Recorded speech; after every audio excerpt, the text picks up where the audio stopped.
حضرت سے ادباً اور مؤدبانہ گزارش ہے کہ اپنے مواعظ حسنہ سے ہمیں مستفیض فرمائیں۔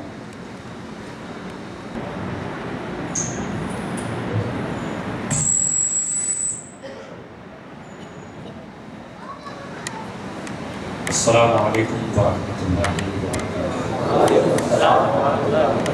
نحمدہ ونصلی علی رسولہ الکریم، وبعد فاعوذ باللہ من الشیطان الرجیم، بسم اللہ الرحمن الرحیم۔ قال النبی صلی اللہ تعالی علیہ وسلم الصلاۃ معراج المؤمنین، صدق اللہ وصدق رسولہ النبی الکریم۔ ان اللہ وملائکتہ یصلون علی النبی یا ایھا الذین آمنوا صلوا علیہ وسلموا تسلیما۔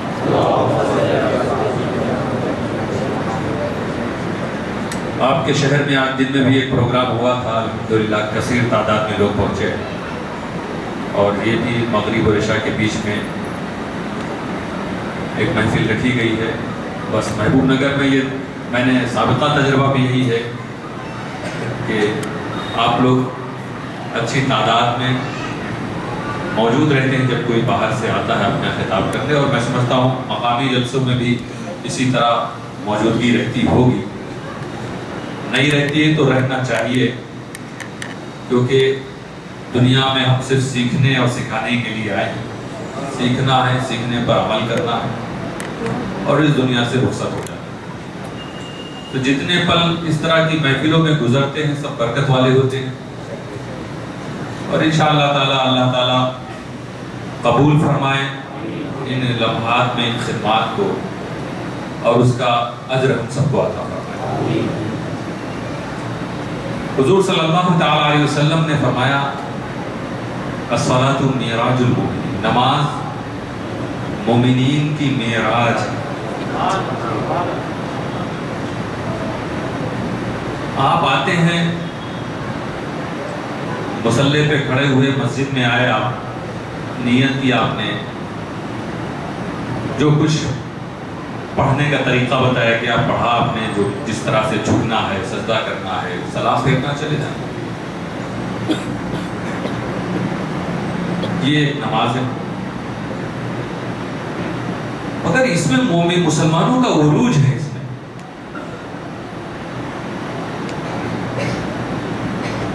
معراج ہے، یہیں سے انہیں سربلندی ملے گی۔ اور آج جو پسپائی نظر آ رہی ہے، جو مایوسی نظر آ رہی ہے، ہر جگہ ایسا لگتا ہے کہ ہم شکست کھائیں، جبکہ اس دھرتی پر اس وقت جتنے تعداد میں مسلمان ہیں اتنے کبھی نہیں 1400 سال کے ہوئے۔ یہ بھی ایک سچائی ہے۔ کثرت اس دور میں سب سے زیادہ، اور ناکامی بظاہر اس دور ہی میں سب سے زیادہ نظر آتی ہے، جبکہ کامیابی کے سارے فارمولے آپ کے پاس موجود ہیں، فتح کے، نصرت کے، ظفریابی کے، بلندی کے، عروج کے، سارے وسائل سب آپ کے پاس موجود۔ وہ اللہ تعالیٰ نے اپنے رسول کے صدقے آپ کو سب عطا فرما دیا۔ وہ دینے والے اور آپ لینے والے، اب اسی سے حل ہو جاتا ہے نا کہ ہم رسول جیسے نہیں ہیں۔ تم کوئی شریعت بناؤ اور بتاؤ، اس پہ عمل کرو، دیکھو کتنے لوگ عمل کرتے ہیں۔ وہ دینے والے ہیں، وہ قانون دینے والے ہیں، دستور حیات دینے والے ہیں، ہمیں راحتیں دینے والے ہیں، سکون دینے والے ہیں، خدا کا پتہ دینے والے ہیں۔ ایسی ذات کے برابر کوئی ہو سکتا ہے جو تمہاری رہنمائی کرتے خدا تک تمہیں پہنچا دے؟ لہذا یہ عقیدہ ہی غلط ہے کہ ہم نبی جیسے، جہاں ایسی باتیں کرتے سنو سمجھ لو کچھ نہ کچھ معاملہ ہے، گڑبڑ، کہیں نہ کہیں فالٹ ہے۔ یا تو یہ جہاں سے پڑھ کے آئے ہیں وہاں پر ایسی تربیت دی گئی، یا انہوں نے ٹھیک سے سمجھائی۔ اس لیے میرے دوستو، 1400 سال سے جو صحیح عقیدہ سنبھال کے آپ کے بزرگوں نے آپ تک پہنچایا ہے، اپنی اولادوں تک وہی پہنچانا، اپنی اولادوں کو کسی اور کے حوالے مت کر دینا۔ جو تمہارے اس زندگی کی سب سے قیمتی چیز کو برباد کر دے۔ دکھنے میں کبھی کبھی سب ایک جیسے لگتے ہیں دوستو، لیکن تمہارے بزرگوں نے، ان بزرگوں کے بزرگوں نے اسی طرح اوپر چلے جائیں تو صحابہ نے نبی اکرم سے جو عقیدہ حاصل کیا، صحابہ سے تابعین نے، تابعین سے تبع تابعین نے، تبع تابعین سے اتباع تبع تابعین نے، ان سے سارے بزرگان دین نے، غوث اعظم نے، غریب نواز نے، بندہ نواز نے، محدث اعظم نے، مفتی اعظم نے، اعلیٰ حضرت نے، حضرت شیخ الاسلام نے، آپ کے جنوب کے سنی صحیح العقیدہ ان مرشدان کرام نے جو عقیدہ آپ تک پہنچایا ہے، اسی کو آپ کو آگے بڑھانا۔ اب نبی اکرم صلی اللہ تعالی علیہ وسلم کی بارگاہ سے فیض پانے والے وہ کون سے تھے جو تعداد میں بہت کم تھے، مگر جدھر جاتے تھے فتح پاتے؟ وہ سندھ ہو، سین ہو، وہ عراق ہو، جس طرح بھی گئے۔ یہ تو بگننگ آف اسلام کا ٹائم تھا، دھیرے دھیرے اسلام پھیل رہا تھا، لیکن کیا بات ہے کہ یہ کم تعداد والے بھی جہاں جاتے تھے ان گنت لوگوں کو مسلمان بنا دیتے تھے، اور آج اتنی بھاری تعداد میں ہونے کے باوجود ہم پسپا اپنے کو محسوس کر رہے ہیں، ہم ناکام اپنے کو محسوس کر رہے ہیں۔ وجہ یہی ہے دوستو، نہ ہمارے پاس وہ پرہیزگاری ہے، نہ وہ علم ہے، نہ وہ عمل ہے، نہ وہ اخلاص ہے۔ مخلصین ہیں اس وقت قوم و ملت میں، وہ کوشاں رہتے ہیں، کوششیں کرتے رہتے ہیں، مگر بہت سی عوام ان کی باتوں کو سنتی نہیں، اپنے من سے فیصلہ کرتے نظر آتی ہے۔ علماء برحق کے تعلق سے بھی الٹے سیدھے کمنٹس ہوا کرتے، اسی لیے ہم اپنی زمین کھوتے چلے جا رہے ہیں، اسی لیے ہم اپنے عقیدت کے مرکزوں سے محروم ہو رہے ہیں، اسی لیے ہم اپنی عبادت گاہوں سے محروم ہو رہے ہیں۔ اگر پھر اسی عروج کے زمانے کو واپس لانا ہوگا، لانا چاہتے ہو واپس اس کو، تو آؤ اپنے انہی بزرگوں کے نقش قدم پر چلنا شروع کر دو۔ انشاءاللہ تعالی اللہ تعالیٰ پھر عروج عطا فرمائے گا، پھر بلندی عطا فرمائے گا۔ کوششیں کرنا تمہارا کام ہے، ہمیں اپنے کو سنوارنا ہے، اپنے بچوں کو سنوارنا ہے، اپنے سماج، اپنی سوسائٹی اور اپنے محلے شہر کو سنبھالنا ہے۔ ہر آدمی اپنی تہی کوشش کرنے میں جٹ جائے۔ یہ جو سب سے بڑی بارگاہ ہے، سب سے بڑے بادشاہ کا گھر ہے جہاں اس وقت آپ بیٹھے ہو، جسے مسجد کہتے ہیں۔ پورے محبوب نگر میں بڑی سی بڑی حویلیاں ہوں، بڑے بڑے راجنیتاؤں کے، لیڈرز کے، دولت مندوں کی کوٹھیاں ہوں،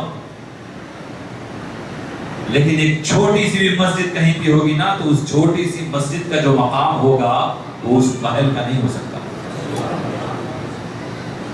دولت مند نے بہت بڑی بلڈنگ بنا لی اور جس نے دولت دیا اس کا گھر بہت چھوٹا، لیکن جو مقام اس گھر کا ہوگا کسی گھر کا نہیں ہو سکتا۔ ایسے گھر میں بلانے کے لیے تمہارا پروردگار تمہارے محلے کی مسجد کے مؤذن کے ذریعے یہ آواز دے رہا ہے، حی علی الصلاۃ۔ جب مؤذن یہ بول رہے ہیں آپ کی مسجد کے، حی علی الصلاۃ، نماز کے لیے آؤ، یہ مؤذن کی آواز نہیں، یہ بارگاہ الہی سے آنے والی ندا ہے۔ آج تمہارا پروردگار تمہیں بلا رہا ہے، حی علی الفلاح۔ حی علی الصلاۃ کے بعد حی علی الفلاح کہا گیا، نماز کے لیے آؤ، یعنی بھلائی کے لیے آؤ، فلاح کے لیے آؤ۔ لوگ کہتے ہیں فلاح و بہبود کے لیے کمیٹیاں بنائیں گے، یہ کام سرکار کر رہی، فلاح و بہبود۔ ارے فلاح کی آواز تو 5 وقت مسلمانوں کی مسجدوں سے دی جاتی ہے. جن مسلمانوں جس مذہب کے عبادت گاہ سے 5 وقت کنٹینیو فلاح کے لیے بلایا جا رہا ہے, اس مذہب کے ماننے والے فساد کہاں کریں گے؟ وہ آتنکواد کہاں پھیلانے والے ہوں گے؟ وہ اشانتی کہاں پھیلانے والے ہوں گے؟ وہ لوگوں میں جھگڑا لگانے والے نہیں ہوں گے جن کی مسجدوں سے فلاح کے لیے پکارا جا رہا ہے. ہمارے مذہب کی ایک ایک چیز بتا رہی ہے کہ اسلام امن و امان کو چاہتا ہے, سلامتی کو چاہتا ہے, اتحاد کو چاہتا ہے, شانتی کو چاہتا ہے. اسلام کو بدنام پہلے کیا جا رہا ہے تاکہ دوسری قوم پر جو ایک پکچر جائے نا اسلام کے تعلق سے غلط جائے. یا تو وہ اسٹڈی کریں قرآن کی, ہمارے بزرگوں کی کتابوں کی, اور یا اس قرآن اور بزرگوں کے ماننے والے کو دیکھ لیں. دو ہی طریقہ ہے کسی کی ہدایت کے لیے. اسلام کو اتنا اس کے خلاف پرچار کر دو کہ کوئی اسلام کو پڑھنا ہی نہ چاہے, کوئی قرآن کے قریب ہی نہ آئے, کوئی حدیث کے بارے میں جاننا ہی نہ چاہے. اگر اس سے روک دیا ہے, اب مسلمانوں کے پاس کوئی اٹھنا بیٹھنا کسی کا ہو تو وہ متاثر ہو سکتا ہے. لیکن ہم مسلمانوں کے حالات بھی ایسے کہ آنے والا ہمیں سے اکثر کے پاس اگر آئے, اگر اچھا گمان لے کر آ رہا ہے تو بڑا بد گمان ہو کے لوٹے گا. ہم سب کی ذمہ داری تھی دوستو کہ ہم وہ پکچر پیش کریں, وہ سیرت پیش کریں, وہ اخلاق پیش کریں جس سے آج تمہارے قریب آنے والا تمہارے جیسا بننا چاہے. الزام لگایا جاتا ہے کہ تیر و تلوار سے بھارت میں اسلام پھیلا. تیر و تلوار تو راجاؤں نے بھی چلائی ہے, نوابوں نے بھی چلائی, بادشاہوں نے بھی چلائی ہے. مقابلے میں جو جیتا وہ سکندر. لیکن اسلام پھیلانی ہے, تیر و تلوار لے کے جتنے لوگ آئے اکثر تو اس میں دیکھو گے کہ وہ زمین کے لیے آئے. اب جو بھاری پڑا اسے زمین مل گئی. لیکن اسلام اصل میں پھیلا ہے کردار سے پھیلا. کیونکہ جب کردار کے ساتھ کوئی آتا ہے تو اگر وہ تلوار بھی اٹھائے گا تو ظالموں کے خلاف اٹھائے گا, بے قصور مجبوروں مظلوموں کے خلاف نہیں اٹھائے گا, بے قصوروں کے خلاف نہیں اٹھائے گا, قصورواروں کے خلاف اٹھائے گا. تو دوستو ہم اتہاس جب دیکھتے ہیں, ہم بندہ نواز کو دیکھتے ہیں, ہم غریب نواز کو دیکھتے ہیں, ہم مخدوم اشرف جہانگیر سنانی کو دیکھتے ہیں, یہ سب آئے تو کسی کے ہاتھ میں نہ تیر نہ تلوار. حضرت مخدوم اشرف جہانگیر سنانی تو کنگ تھے, بادشاہ تھے, تیر تلوار والے تھے, فوج والے تھے. وہ تو فوج لے کے آ سکتے تھے نا, ایک فوج کی بھی طاقت رہتی اور الگ سے جو ایک خدائی طاقت ان کے پاس دونوں رہتی. نہ تلوار اشرف کے ہاتھ میں, نہ خواجہ کے ہاتھ میں, نہ بندہ نواز کے ہاتھ میں. لیکن جہاں گئے اسلام کو پھیلاتے چلے. اسلام نبی کی سیرت, نبی کے کردار اپنانے والوں نے پھیلایا ہے. تو آج ہمارے لیے بھی ضروری ہے دوستوں کہ ہم اپنے کردار کو درست کریں. سب سے اہم چیز یہی ہے. ہر چیز سے, ہماری زبان سے لے کر ہاتھ پاؤں, ہر چیز میں اسلامی کردار نظر آئے, اسلامی اخلاق نظر آئے. بولنا ہو تو سچ بولے, ہمارے ہاتھ اٹھیں تو لوگوں کی مدد کے لیے اٹھیں, ہمارے قدم بڑھیں تو نیکیوں کے لیے بڑھیں. آپ کے شہر میں بھی ایسی تنظیمیں ہیں, دوسرے اور شہروں میں جو کام کر رہے ہیں. تو جب بھی کوئی تنظیم کوئی اچھا کام کرتی نظر آوے تو اس کے لیے رکاوٹ نہ بننا, ورنہ تمہارا حساب بڑا سخت ہوگا. واقعی اس کا سپورٹ کرو, نہیں کر سکتے ہو تو خاموش بیٹھو, روکنے کی کوشش نہ کرنا. ایسا نہیں کہ کام کرنے والے لوگ موجود نہیں. ابھی جیسا ذکر کیا طاہر اللہ اشرفی صاحب نے محسن اعظم مشن کے تعلق سے, الحمدللہ یہ تنظیم ہم نے, ہمارے ساتھیوں نے حضور شیخ الاسلام کے بہت ہی قریب اور مقربین نے اس تنظیم کو بنایا. اور کام جانتے کیا ہے؟ بھوکوں کو کھانا کھلانا. اشرفی ٹفن سروس کے ذریعے ہندوستان کے تقریباً 16 ٹاؤنز اور سٹیز میں آپ ہی کے نوجوانوں کی طرح کچھ نوجوان ہیں جو روزانہ ایسے لوگوں تک کھانا پہنچاتے ہیں جنہیں ان کے بیٹوں نے چھوڑ دیا. انہیں کھانا دینے والا کوئی نہیں ہے ایسے گھر میں. گجرات میں ایک عورت 90 سال کی جو کھاٹ پہ پڑی رہتی تھی, حوصلے اعظم مشن کے ممبرز اس کے پاس ٹفن لے کے پہنچے, کہا ماں کل سے ہم روزانہ لے کر آئیں گے. تو جب وہ نوجوان لے کے جاتا ہے, وہ بوڑھی عورت کچھ لمحہ اس کے سر پہ ہاتھ رکھ کے اس کو دعائیں دیتی. اس بوڑھی عورت کا کہنا ہے کہ میں نے تقریباً 50 سال کے بعد یہ گوشت کھایا. سوچو اسی کے محلے میں, گاؤں میں, شہر میں کتنے لوگ ہوں گے جن کے دروازوں پہ پڑا رہتا ہوگا کھانا. اس لیے دوستو ہم آئے ہیں, دوسروں کے لیے آئے ہیں. ایجوکیشن کا میدان ہو, میڈیکل کا میدان ہو, اگر آپ سوشل میڈیا سے جڑے ہیں تو آپ محسن اعظم مشن کو سرچ کر کے دیکھ سکتے ہیں کتنا کام. اور انشاءاللہ تعالیٰ آپ کے شہر میں بھی برانچ قائم ہو. کبھی کبھی کچھ لوگ کنفیوز کرتے ہیں, جس میں کو کچھ لوگ کنفیوز کرتے ہیں کہ نہیں ایسا ہے, ایسے ناراضگی ہے. حضرت ایسی کوئی بات نہیں, کیونکہ کبھی کبھی جب حقائق سامنے نہیں رکھے جاتے,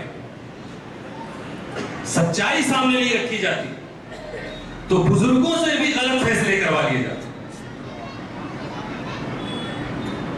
لیکن جب سچائی جس دن واضح ہوگی, انشاءاللہ تعالی یہ جو وفاداران حضور شیخ الاسلام ہیں, حضرت شیخ الاسلام انہیں گلے لگاتے نظر آئیں.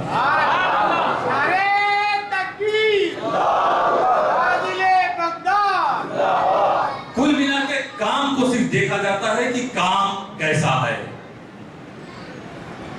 حدیث پاک میں ہے کہ رسول نے فرمایا خوشخبری اس شخص کے لیے جو بھلائی کے کاموں کی کنجی بن گیا, اور ہلاکت اس شخص کے لیے جو بھلائی کے کاموں کا تالا بن گیا.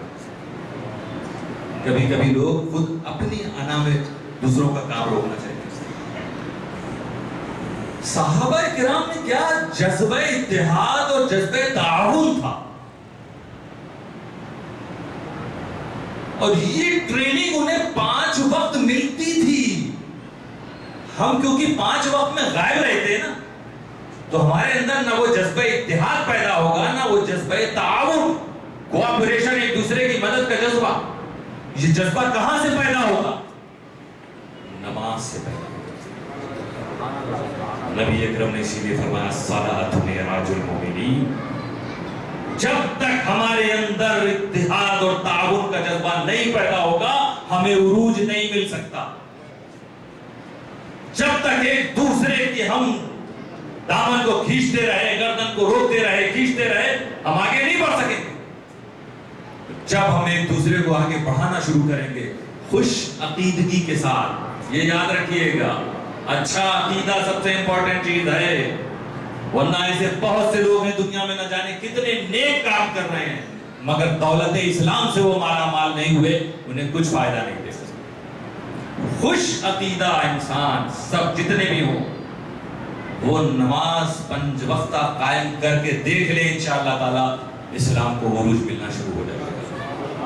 یہ جذبہ نماز سے اس طرح ملتا ہے کہ آپ دیکھو نا, اپنے اپنے گھروں میں آپ الگ الگ معیار سے رہتے ہو, اسٹینڈرڈ آپ کا الگ الگ رہتا ہے.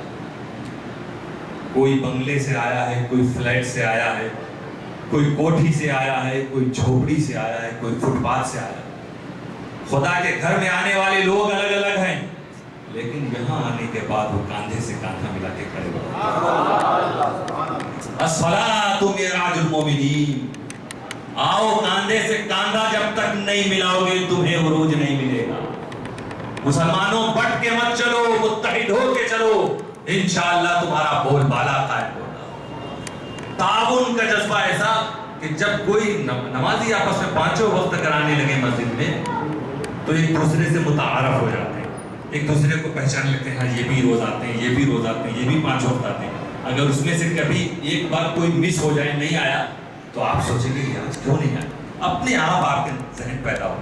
دوسرے وقت بھی نہیں آئے, تب آپ کے کان اور کھڑے ہوں گے, کیا بات ہے, کہیں میرا بھائی کسی تکلیف میں تو نہیں ہے. یہ سال بھر 5 وقت آیا, یہ آج مغرب اور عشاء میں کیوں نہیں آیا. دوسرے دن آپ صبح کو ضرور اس کے گھر پہنچ کے خبر پرسی کریں گے کہ بھائی آپ آئے کیوں نہیں, طبیعت تو نہیں. کچھ مدد کی ضرورت نہیں. یہ اسلام، یہ نماز ہمیں اتحاد کا پیغام دے رہی میرے دوستوں. یہ پوری ٹریننگ جو دی جاتی نماز میں وہ ہماری انا کو توڑنے کی ٹریننگ، ہمارے ایگو کو ختم کرنے کی ٹریننگ دی جا رہی ہے. کہ نمازی جب کھڑا ہوا نماز میں تکبیر تحریمہ کے لیے، جب اس نے ہاتھ اٹھائے، یہ ہینڈز اپ کی حیت. ایک مجرم جب کھڑا ہوتا اپنے ہاتھ کو اٹھا دے، کہا جاتا ہاتھ اوپر کر لو، مطلب یا وہ بے بس ہے. اب کسی پر نہ ظلم کر سکتا ہے، نہ کسی پر برتری کی کوشش کر سکتا. ہاتھ اس نے بلند کر دیے ہیں. بارگاہ الہی میں تم آئے ہو. یہ چھوٹے چھوٹے آفیسروں، چھوٹے چھوٹے راجاؤں کے کہنے پر ہاتھ بلند کر دیتے تھے. اس وقت تو تم اس کے کہنے پر آئے ہو جس نے حی علی الصلاۃ کہا تھا، حی علی الفلاح کہا تھا.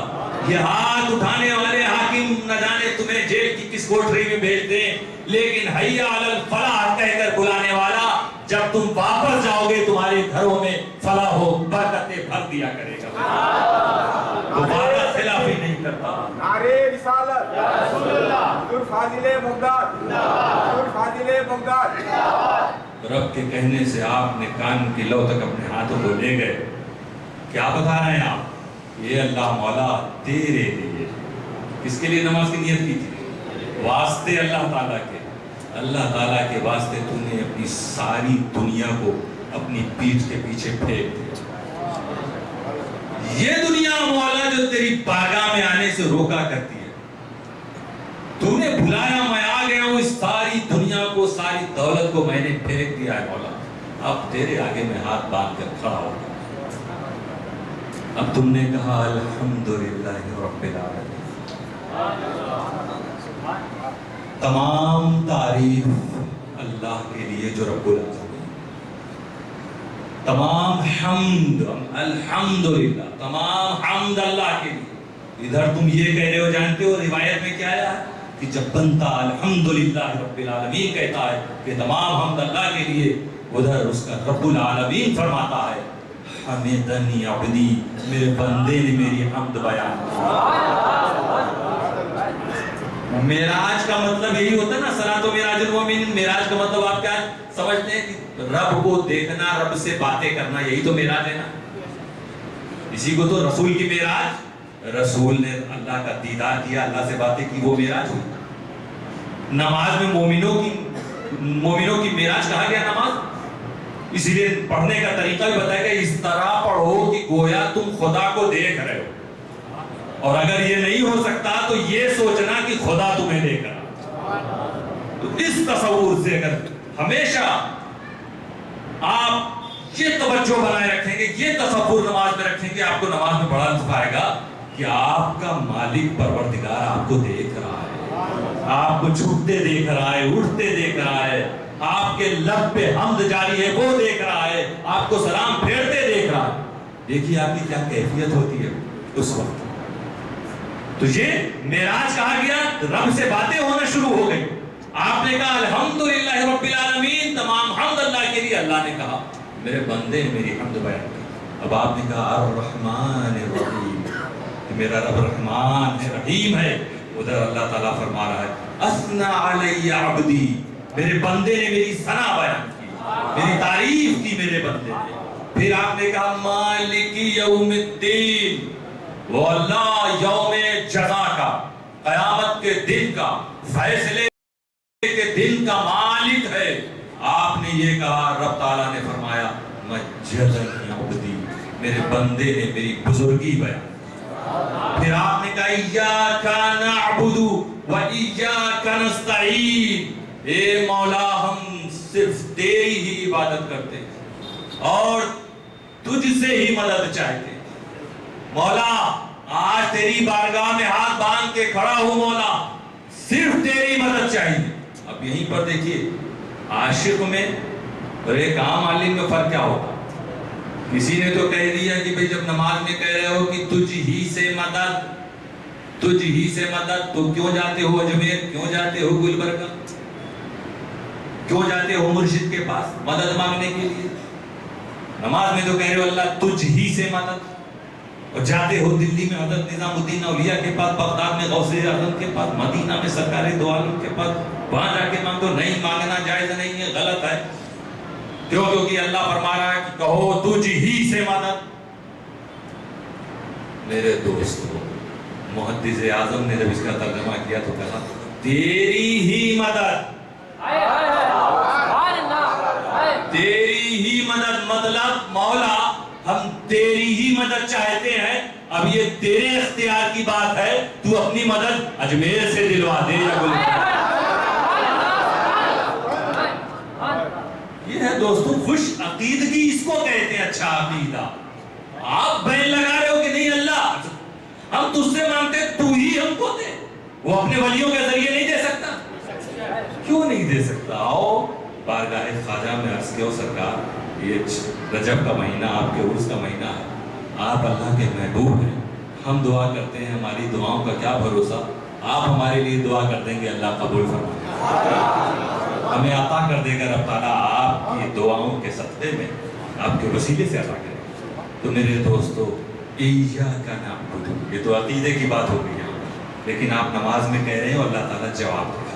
میرے بندے نے میری حمد بیان کی، میرے بندے نے میری ثنا بیان کی، میرے بندے نے میری بزرگی بیان کی، اور آپ نے کہا ایاک نعبد و ایاک نستعین، اے اللہ ہم تیری ہی عبادت کرتے ہیں اور تیری ہی مدد چاہتے ہیں.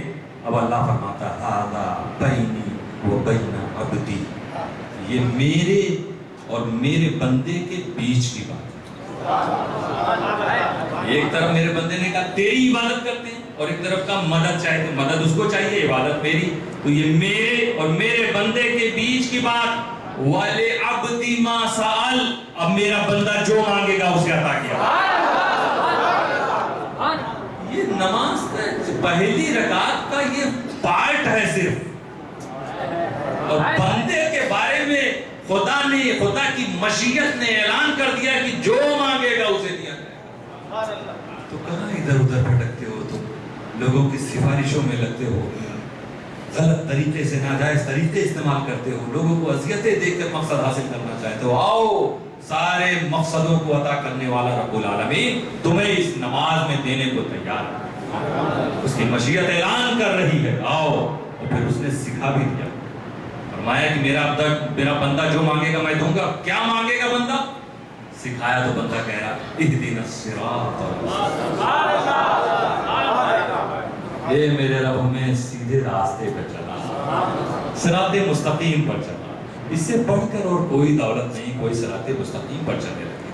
عقیدہ بھی بزرگوں کا دیا ہوا اس کے پاس ہو، نمازیں بھی پڑھ رہا ہو، زکوٰۃ بھی دے رہا ہو، اچھائیاں کر رہا ہو، بھلائیاں کر رہا ہو، لوگوں کے دلوں کو خوش کر رہا ہو، کسی کو ناراض نہ کر رہا ہو، لوگوں کی مدد کر رہا ہو. یہی تو صراط مستقیم ہے، یہی تو صراط مستقیم ہے. کیونکہ صراط مستقیم آگے خود فرمایا گیا کہ ان کا راستہ جن پر اللہ نے انعام کیا. کن پر انعام کیا؟ شہداء پر کیا، صدیقین پر کیا، صالحین پر کیا، انبیاء پر کیا. انبیاء کا راستہ اور کیا ہے اس کے سوا کہ ایک دوسرے کی مدد کرتے ہوئے آگے بڑھتے جاؤ، عبادتیں کرتے ہوئے آگے بڑھتے جاؤ. تو میرے دوستو تم نماز میں آؤ گے، تمہیں یہ ٹریننگ دی گئی، تمہاری معراج اس میں ہے کہ تمہارے رب سے تمہاری باتیں ہو رہی. اب اس کے بعد اور سورت کچھ آیتیں پڑھنے کے بعد آپ گئے رکوع میں، آپ نے کہا سبحان ربی العظیم، جھک. ہم نے کہا تھا کہ ایگو کو توڑا جاتا ہے نماز میں.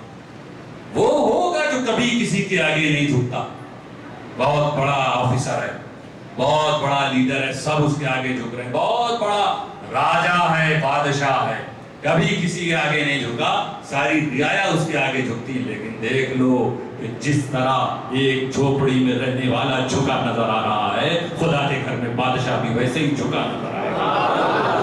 وہ بھی وہی کہہ رہا ہے جو ایک فقیر کہہ رہا ہے سبحان ربی العظیم، بادشاہ بھی کہہ رہا ہے سبحان ربی العظیم. ایگو کو توڑنے والی جگہ نماز ہے میرے دوستو. نماز پھر تمہیں اٹھایا گیا، جھکانے کے بعد رب نے پھر اٹھایا، سمیع اللہ لمن حمدہ، کہ اللہ نے اس کی حمد سن لی جس نے حمد بیان کی. اللہ سننے والا ہے اس کی جو اللہ کی حمد بیان کی کہتے اٹھے. اب کوئی سوچ سکتا چلو بھائی جھکنے والا معاملہ ختم ہوا، لوگوں نے مجھے جھکتے ہوئے دیکھا، اب چلو تھوڑی دیر جھکے 3 مرتبہ 5 مرتبہ سبحان ربی العظیم کہہ کے کرو. نہیں, ابھی تو اور جھکنا, ابھی تو اور جھکنا. تو سوچتا تھا نا کہ میں سب سے بہادر ہے, سب میرے آگے گھٹنے ٹیکتے ہیں, ابھی تجھے گھٹنے ٹیکنا.